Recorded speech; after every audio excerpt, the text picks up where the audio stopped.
Sarah had always dreamed of being a mother. From the time she was a little girl, she imagined herself holding her own baby, nurturing it, and watching it grow. But as the years passed, her dreams began to feel like a distant, unattainable fantasy. She had been married to her loving husband, Daniel, for nearly a decade, and despite trying every possible method to conceive, there was no baby. The disappointment weighed heavily on Sarah's heart. She had undergone treatments, taken medications, but nothing seemed to work. One afternoon, while Sarah was sitting with her close friend, Adesela, sharing her frustrations over a cup of tea, Adesela told her about a woman who could help women like Sarah. "She's a discreet woman, not well known to the public," Adesela said softly, as though revealing a great secret. "But she has a reputation for helping couples conceive. She's a surrogate mother, and all the children she's carried have been born healthy. The only catch is she's very expensive, and her terms are unusual." The mention of a woman who could make Sarah's dreams come true piqued her interest. "Tell me more," Sarah insisted, leaning forward eagerly. Adesela hesitated for a moment, but then relented. "She lives in a small village, far away from the city, and she only works with a select few. You'll need to reach her through a trusted source, but if you're determined enough, I'm sure you can find a way." Desperation mixed with hope swelled inside Sarah. The idea of finally becoming a mother after so many years of trying felt like a miracle. She immediately asked for more details, and Adesela helped her get in touch with the mysterious woman. A few weeks later, Sarah found herself traveling to a quiet village nestled far from the hustle and bustle of the city.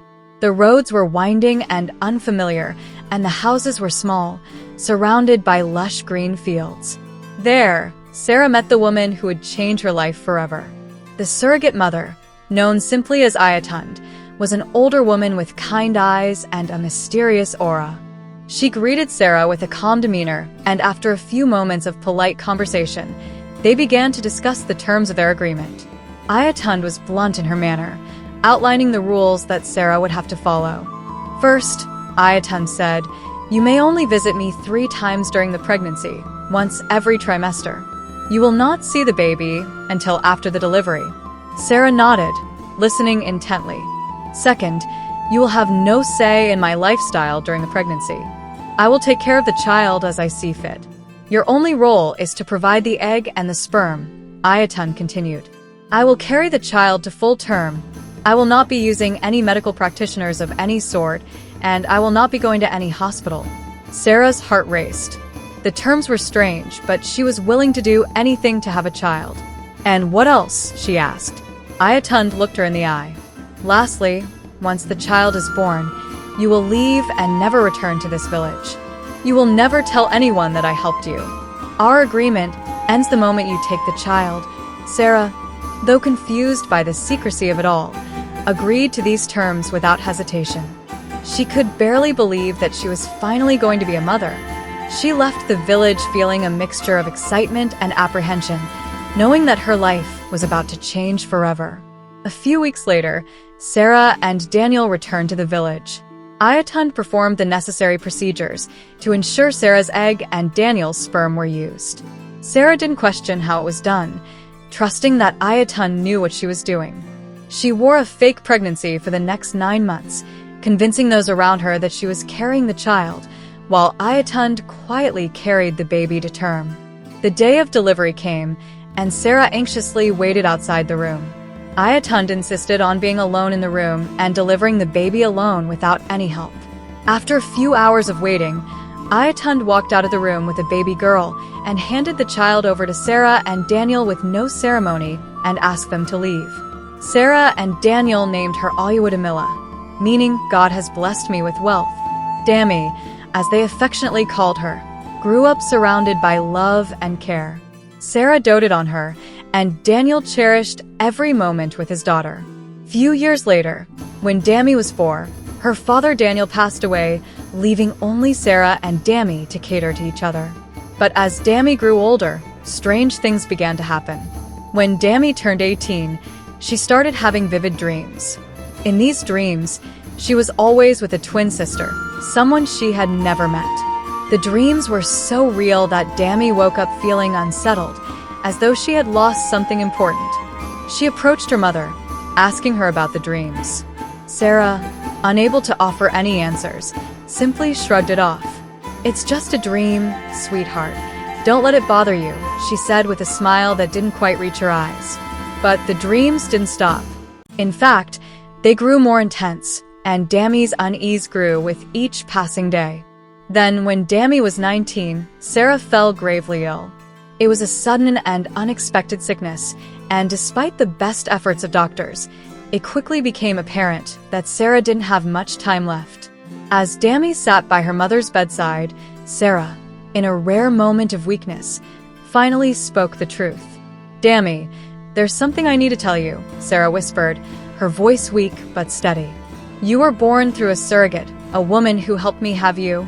She paused for a moment, as if gathering the strength to continue. Her name was Ayatund. She lived in a village far away.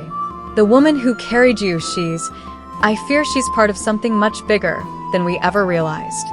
She was a very secretive and strange person. She went through the pregnancy and delivery all on her own in private and never once consulted any medical person. "I fear she's more than just a surrogate. She's a keeper of a hidden secret." With those final words, Sarah slipped into unconsciousness and passed away, leaving Dammy with a whirlwind of unanswered questions. After her mother's death, Dammy decided to find the truth.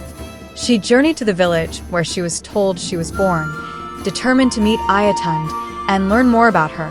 But when she arrived, the villagers grew uneasy at the mention of Ayatund's name.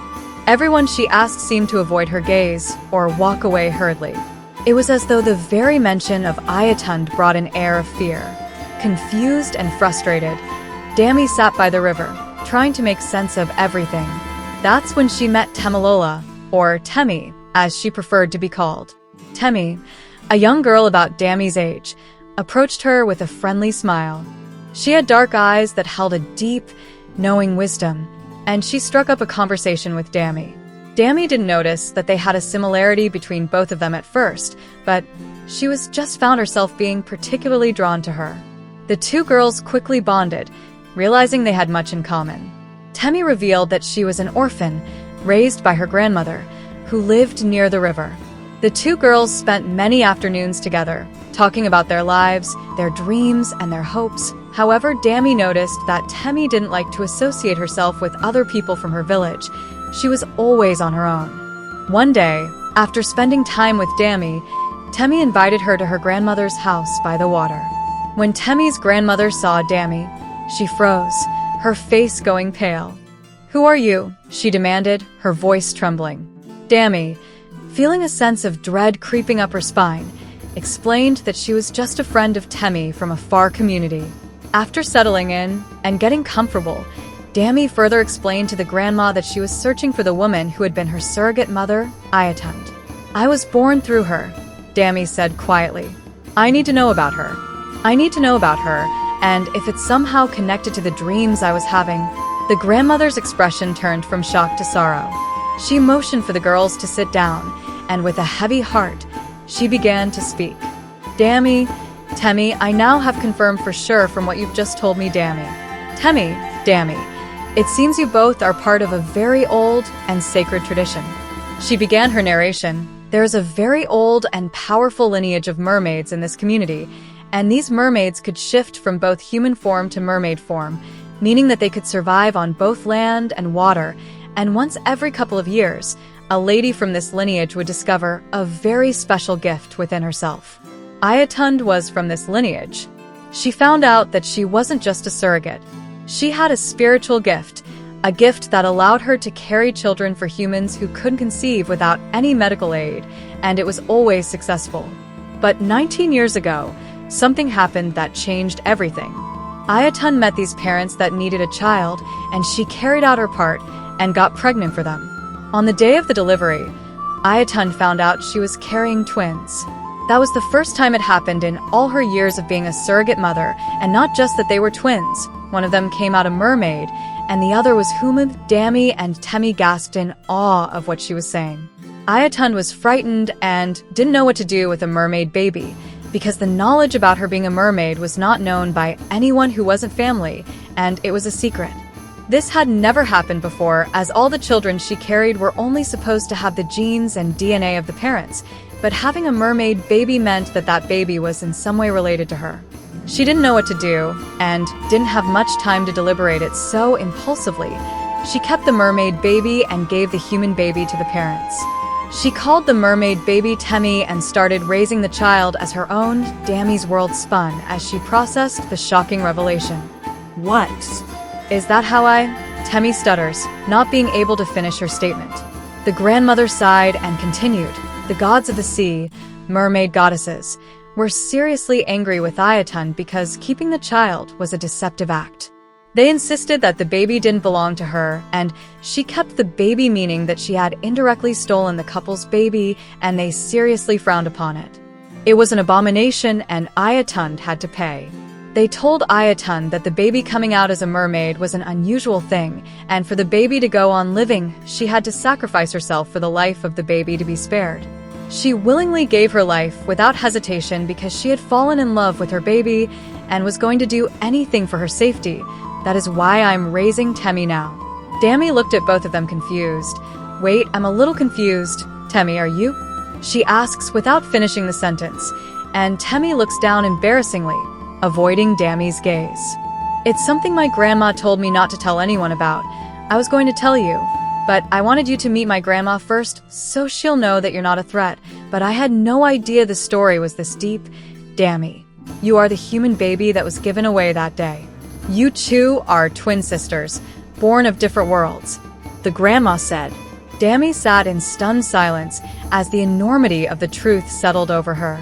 She was a twin to a mermaid, living in a world she hadn't known existed. And Temmie was her sister. Temmie was also appalled at this new information. She didn't know how to process it. The grandma stands up. Come with me, let me show you. She left the room, and Dammie and Temmie both followed. They went on to the riverside behind the house, where very people even knew about. When they all arrived there, the grandpa stretched out her hand to Temmie, and Temmie grabbed gently. They both slowly walked into the river, going in deeper and deeper until they were no longer visible on the surface. Dammie stared wide-eyed, unsure of what was happening, but with fear and unease all over her face.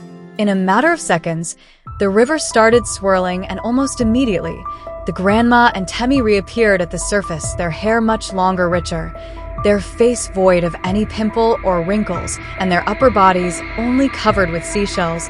They looked extremely beautiful. However, as Dammie's eyes lingered to their lower bodies, her knees failed her, and she staggered to the floor. Their legs were gone, now replaced with very long, shiny, and large fishtails. They had transformed to mermaids, and Dammie couldn't believe her eyes. Do not be scared, my child. This is what we truly are. It's part of our beautiful lineage, and so are you. You might not be a mermaid, but you are definitely one of us. Temmie smiles at her. Please don't be scared, Dammie. I'm still the same person. I won't ever hurt you. You are my sister, and we both know it now. You said your parents have both passed away. Maybe you were destined to reconnect with us again. You are very much welcome to come and stay with us. We are your family afterwards. I am your twin sister. Dammie could not bring herself to say any words, and she just stared in utter shock. After some time, she managed to pick herself up, and she walked off and started heading back home. Dammie went back home for some time and spent a lot of time thinking to herself. She spent a lot of nights awake, unable to sleep. She no longer had any family here, and she kept thinking of what life would be like living with Temmie and her grandmother.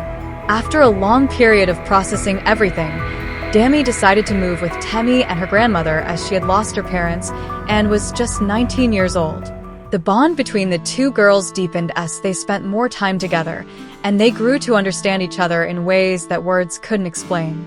Together, they began to learn more about the mysteries of their intertwined destinies, each realizing that sometimes fate has a way of leading us exactly where we belong. And so, Dammie found her true family in a world far more extraordinary than she could ever have imagined.